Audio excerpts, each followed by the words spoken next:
Hi guys, this is Chef Jose Sarasola and this is 12 Days of Christmas Recipes with Dowell. For today's recipe, gagawa tayo ng isang smoothie na really special for the kids this holiday season, ang Choco Banana Holiday Smoothie. Ingredients for our smoothie: bananas, milk, sugar, cocoa powder, choco bits, and ice. Ang first step natin, we will be crushing our ice with our Dowell blender, of course. So now load your ice into your blender. Konting tubig. Yan. Cover na natin siya.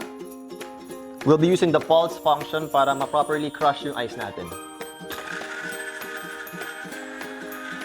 Now we add our bananas.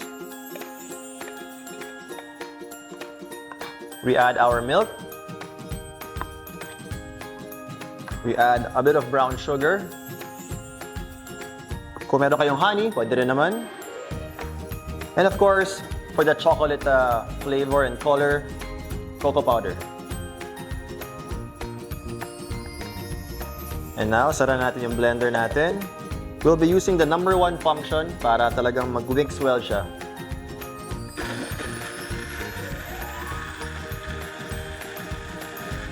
Our smoothie is ready. Time to put it in our glass.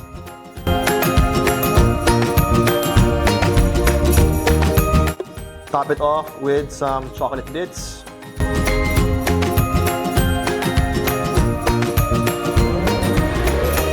And there you go. That's our Choco Banana Holiday Smoothie. Of course, using my Dowell blender. This has been Chef Jose Sarasola. See you in my next video.